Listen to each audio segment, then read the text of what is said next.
Welcome to HorrorBabble. Today I'm pleased to present yet another tale by the inimitable M.D. Vickers.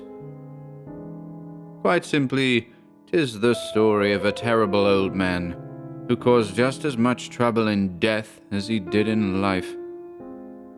This is Uncle Seth's Ashes.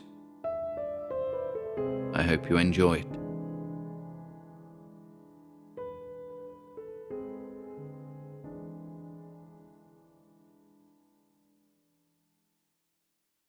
Uncle Seth's Ashes by M.D. Vickers. My Auntie Gladys was bent and arthritic, and had a lovely, warm nature. Unlike my Uncle Seth, who had been an absolute bastard during his time on the planet. What she had seen in him initially, I had no idea. He must have undergone some radical personality change during their marriage. He drank heavily in his latter years, which wrecked his liver, and ultimately caused his death. He hated everything, and through it all, my Auntie Gladys had the patience of a saint. A lot of it I'd only heard about, as I stayed away as much as I possibly could. The times I did go round, he would just be sat in his chair, drinking his whiskey and hardly saying a word. Until I'd gone. Then he'd become very vocal indeed, by all accounts. As I sat in her house now, sipping my cup of coffee, we chatted amiably about the usual stuff. Her mind was still sharp, admirably so.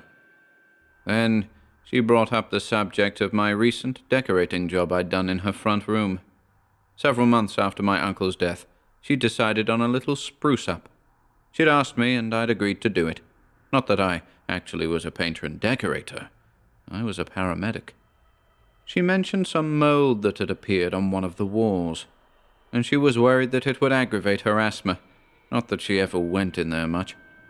I finished my coffee, and we both went in there to take a look. The room was always very cold, and deathly silent. I was expecting the mold to be on the outside wall, but was surprised to see that it wasn't. I went over to it. Foul, black mold, incredibly rampant. No other wall, just this one. It span out from around the top of the bureau in a fan shape. Crikey, this is bad and very odd. My auntie cleared her throat.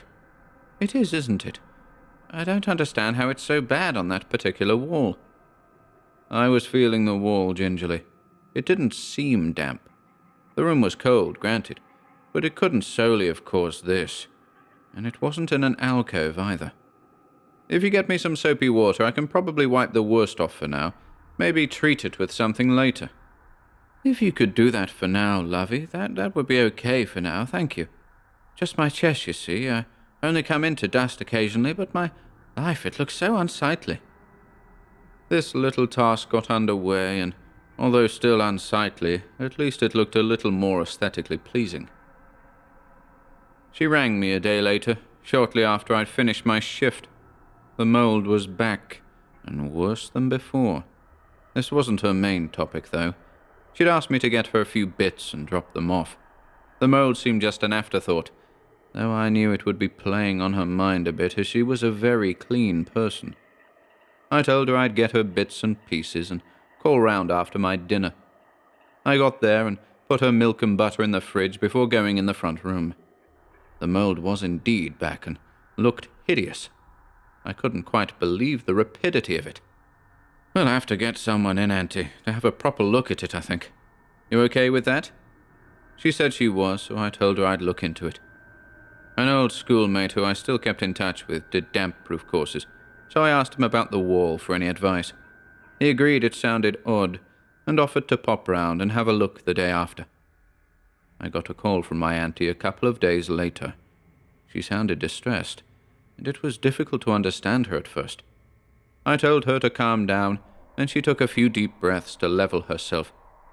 After a time, she told me what had happened. My friend had called round to take a look at the mold. She showed him into the room, then left to make him a cup of tea. As she was pottering around in the kitchen waiting for the kettle to boil, she heard a muffled thump and a loud shout. She hurriedly shuffled towards the source, the front room. Upon opening the door, she said my friend, John, was in a very agitated state. He was holding his head and making strange noises. On the floor were her late husband's ashes, which he kept, unbeknown to me, on the bureau. The vase they were kept in was on its side, also on the floor. Before she could say anything, John apologized in a strangulated voice and said he had to leave. That's all she got as he quickly dashed past her, still holding his head. I rang him up after finishing the conversation with Auntie Gladys. There was no answer. He lived not too far from me, so I decided to call on him to try and find out what on earth had happened. He did answer the door, but he took his time doing so. His face was very drawn, and as I followed him into his living room, I saw that the back of his bald head was all red, as if heavily burnt by the sun. We sat down, and he immediately necked what looked like whiskey from his glass. "What happened, pal, at my auntie's?" I asked him at length. "She said you left in a hurry and seemed distraught. She's really worried about you." He said nothing for a seemingly long time, then suddenly hitched in a long breath. "It's fucked up, buddy. Fucked up. I've never been as shit scared in my life." He took another gulp of scotch before continuing. "I moved the bureau to take a better look at the wall. It was quite hefty. I was on my knees behind it when—" He faltered here and rubbed a shaking hand over his face. "Fucking hell, man. I heard this whispering, this horrible muttering. Next thing, it felt like boiling hot sand falling on the back of my head. I jumped up. This vase had fallen on the floor, and there was all this black shit. But I hadn't knocked it off. I swear on a stack of Bibles. My auntie said they were my uncle's ashes." I looked at him closely. He drank more whiskey and turned to me looking even more pale and drawn than before. "Them's no ordinary ashes." And he held a hand up to the back of his head. "No way on this earth." I left his house and went straight to my auntie's. She seemed a bit more together than how she'd sounded earlier when I got there. We went through to the living room and both sat down. I spoke first. "Well, I've no idea what's actually happened. He said something about the ashes." I trailed off. My auntie frowned and replied, "The ashes? Your uncle's ashes? Well, I know he knocked them off when he moved the bureau. I had to gather them all back up. He says he didn't knock them off. The vase fell over by itself, and he said he heard voices. Well, a voice, and the ashes felt hot when they fell on him." I was conscious how silly all this sounded, yet still the hairs on the nape of my neck prickled. "They felt normal to me," my auntie returned. "Dearie me, what on earth is all this about? Has he had a strange episode with his mental health, maybe?" I didn't know. He sounded convincing enough. But who really knew? It was most odd. We both had a cup of tea, and then I asked if I could take another peek at the wall. I pushed open the door of the front room with a certain trepidation. The silence once more cloaked me like a blanket, and the coldness, the mold seemed even worse. It was truly ghastly. I eyed the vase with my uncle's ashes in. Cautiously, I went over. After a moment, I gripped the vase with a hand that trembled a little. It was a generic-looking vase. Nothing sinister there. I peered in. All seemed normal. And then the ashes stirred. The light wasn't great, but I'm pretty certain I wasn't mistaken. There was a noticeable odor, too, like a sweaty ethanol smell. I felt a coil of fear in my stomach then. A terror was beginning to unravel within me as I began to realize the vase was getting warm in my hand. "Jesus Christ," I breathed, and put the vase back on the bureau with a trip-hammering heart. My auntie came in then, and it took enormous reserves to appear normal. "That mold seems worse," I ventured, my voice surprisingly steady. "We'll have to get someone else in, I think, to find the root cause of it." "Do you think your friend will be all right?" she asked me timidly. "I'm sure he'll be fine," I replied. "I reckon he just panicked when the ashes fell. Guilt or something. I don't know." It sounded lame, but what the hell? Yeah, you could be right. If you see him, tell him I was asking about him, and that I hope he's all right." I nodded, but I didn't think he was going to be all right. Not at all. A couple of days later, I was working on the day shift when a call was logged from my auntie's address. Me and my co-paramedic, Sharon Hilton, took the call. I didn't allow myself to think much on the journey. Just concentrated on getting there as fast as possible without incident. It didn't take long. Upon arriving, the man who had made the call, the damp-proof specialist I contacted, came over. "Hi, buddy. The lady didn't answer the door. I was knocking for a good bit, and then I looked in the front window." I thanked him before glancing in myself. I could see my auntie prone on the floor. Without hesitation, I administered several kicks to the front door. No luck. It would be bolted from the inside. She was big on security. I encouraged it. It would have to be the glass. A strategic elbow administered to it did nothing. Double glazed. Why would it? "Hang on, buddy," the damp-proof bloke said, and ran to his van. He came back with a hammer, and several bangs to the corner shattered the first pane. From this, I worked through to the second. Throughout all this, my auntie didn't stir. I bashed out as much of the glass as I could, being mindful of getting cut, and clambered in. "Auntie!" I shouted. "Auntie!" I quickly ran to undo the bolts to let the others in, before crashing next to the prone form of my dear Auntie Gladys. She was dead. I knew it, intuited it. I felt for a pulse. There was nothing. I began CPR, knowing it was futile, but needing to do it anyway. Her eyes were locked wide open. I could see terror in those eyes, abject terror. I glanced at the urn. It just sat innocuously on the bureau. "How is she?" Sharon asked as I frantically pumped her chest and administered mouth to mouth. I was doing everything disjointedly in desperation. "She's gone," I said, tears forming in my eyes. "She's gone."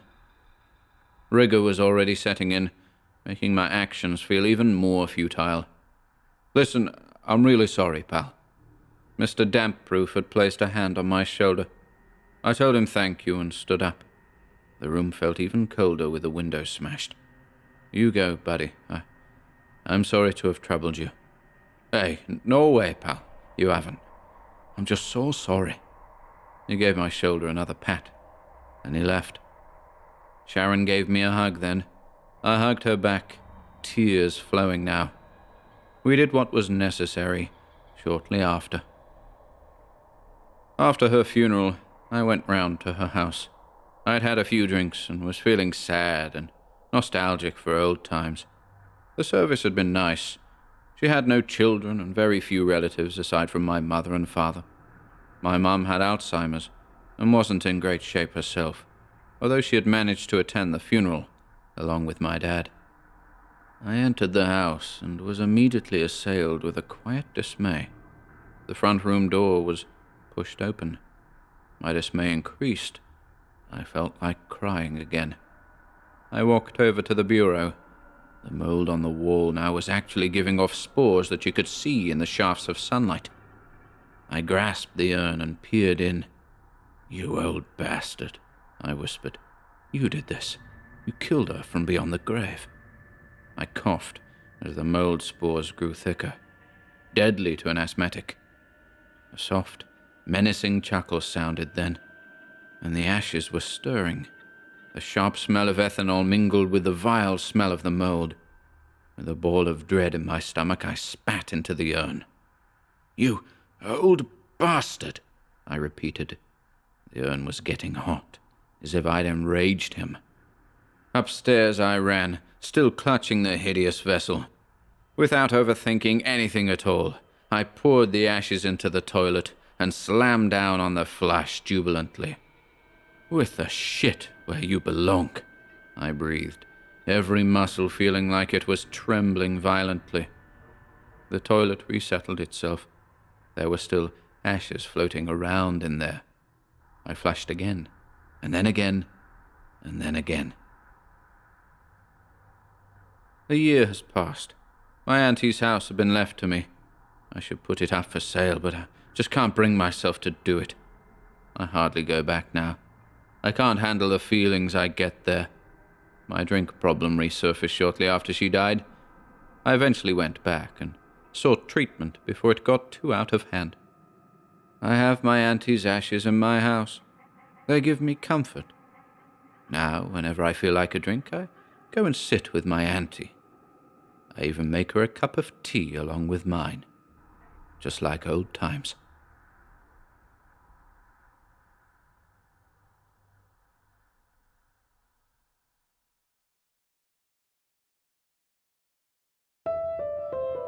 Thank you for listening today.